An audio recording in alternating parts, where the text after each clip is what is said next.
Well, make a date with us, of course, tomorrow for the second part of that series. Well, in studio right now, I'm joined by Igembe South Member of Parliament Mithika Linturi and Nandi County Senator Stephen Sang. Sang coming just right now from Bomet, and Linturi coming all the way from Mary. Thank you very much, both of you, for making time for us.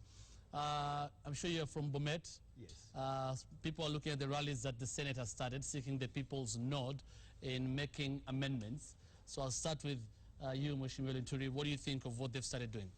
Yeah, I think the Senate has started a very important move, a move that many people who not there in this country, because I think they appreciate that the Constitution has serious inconsistencies and that require to be addressed. So I really commend them for that. But what I would ask them to start thinking about is that let us not try to amend the Constitution for self-preservation as a Senate, and try to address the issues that Kenyans are not comfortable within the Constitution by addressing them wholesomely. What do you mean when you say issues of self-preservation?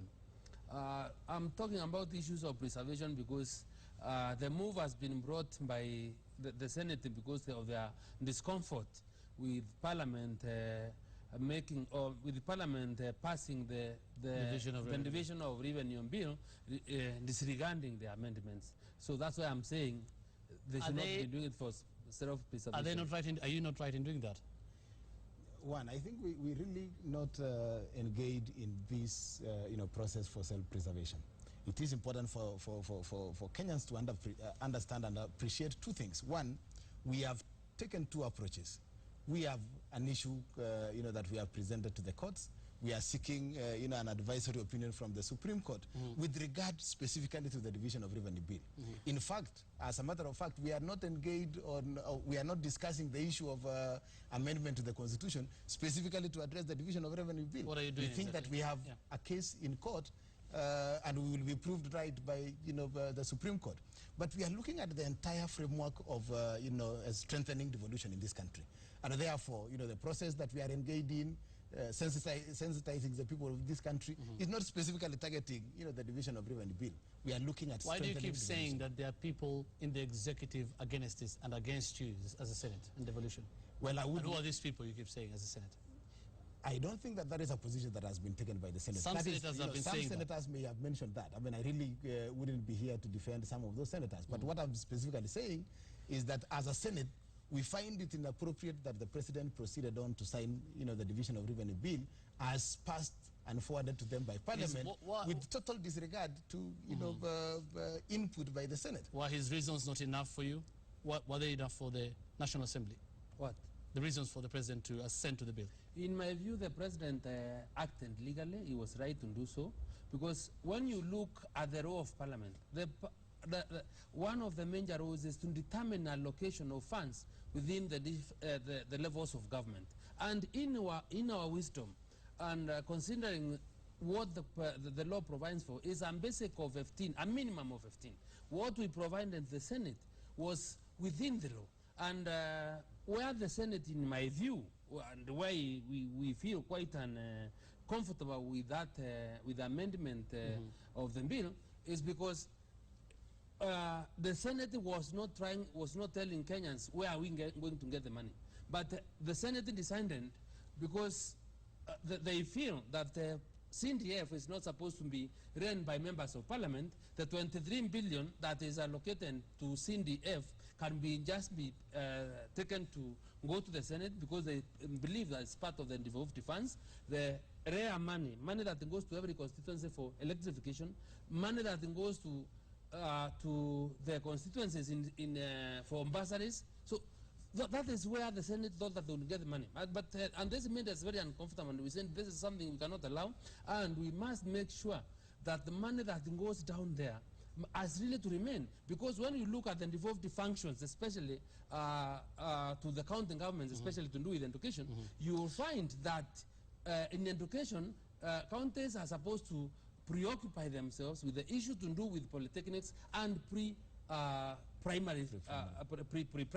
So when there is no money going to the member of Parliament, for example, you find that the children that are supposed to benefit money in secondary was it a schools problem and really universities will not get these funds. So that is the problem, was that the Senate decided that they can make amendments and then force us to give them the money that was meant to go for other for service to the But minority. don't you trust them as the Senate? You're the constitutionally custodians, all of us are custodians of the revolution, Yes. but constitutionally mandated is the Senate. Don't you trust them to do that they were right when they were saying they need 248 billion to do that?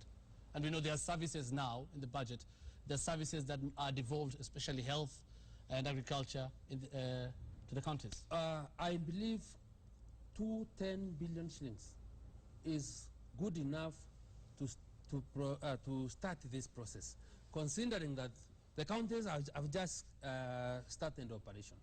There are challenges that we expect to face in terms of capacity, in terms of their ability to absorption capacity itself will also be a problem. So in my view, the 210 billion should have been used like as a fund to start the process, and then with the time, after getting to know how exactly they are spending these funds, or whether they have that absorption capacity, then the next financial year, then we will be able to address the matter. But remember, like for example, and I want to tell the country that we have a serious problem in health.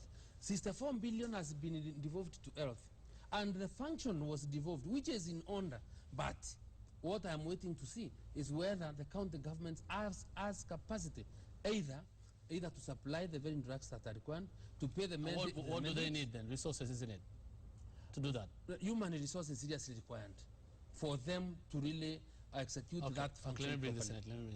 No, I think we also need to be, honest with Kenyans. One of the issues that, the members of the National Assembly need to be honest with Kenyans is on this, that they didn't actually look at what, the amendment that we prosecuted ourselves in the Senate and forwarded back to the National Assembly. They totally disregarded, the contribution of Kenyans. We would have appreciated if, because I think the issue that we are discussing right now by the members of the National Assembly is that they think that the Division of Revenue Bill ought not to have come to the Senate in the first place. The question that we are asking ourselves, and this is one of the reasons why we went to the Supreme Court for an advisory, is that we have the Public Finance Management Act. We have the standing orders of the National Assembly and the standing orders of the Senate. All these are constitutional and legal documents. If the National Assembly Speaker and the entire institution as a whole forwarded the bill to Senate, they were stopped from discussing and now thinking otherwise in terms of the contribution of the Senate. They needed to have, if they were honest, they needed to have looked at the report and look at the amendment, the bill as amended.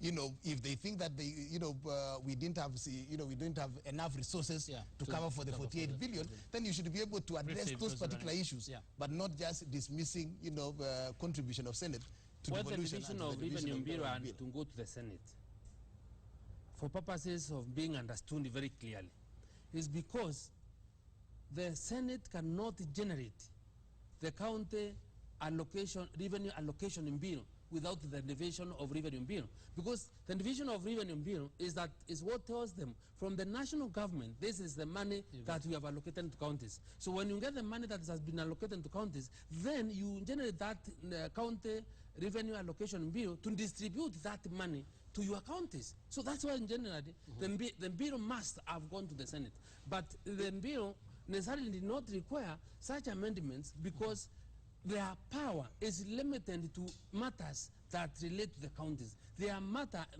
mandate does not extend to the determination of how much money the national government has to allocate to the counties, to the national, to the other levels of government. No, Hussein, I think we need to be honest also. If you look at Article 95, that members of the National Assembly are quoting, the Constitution talks of the National Assembly determines. But the use of that word determine is not an exclusive term, because if you read on the same article, it talks of determine in accordance to the provisions of Part 4 of Chapter 12 of the Constitution. If you look at Chapter 12, then it talks of a bill is introduced in Parliament. Unless we still, we do not understand that the National Assembly and the Senate form Parliament when the bill talks of being introduced in Parliament. So we cannot use Article 95 of the Constitution to claim exclusive, powers to determine that. But still, I mean, if you really thought initially that the bill shouldn't have come to Senate, we cannot generate the county allocation bill based on a bill. We do that based on an act of parliament. Okay. So if they thought it wise that they should have forwarded the president, then the president signs it before it then comes to Senate. That means there is, there was change of heart and change of, mind by the Speaker of the National Assembly and the National Assembly entirely in terms of this particular process. We're running out of time. I'll ask another question to you, Senator. You famously, popularly or unpopularly referred to the Senate as Nyumba ya Wazee, or House of Retirees. He's very young, by the way, Stephen Sang. Yeah. He couldn't be younger than me. Yeah, Yes. Sure he is. Well, the thing is, do you think the jurisdiction of the Senate is wide enough? Some people have been saying the Senate should be abolished altogether with time. I think this is a discussion that needs to be informed by, that would be informed by history. In this country, we had devolution in 1963. We had the Senate. The Senate's purpose is specifically to protect and serve the interest of counties and, county government.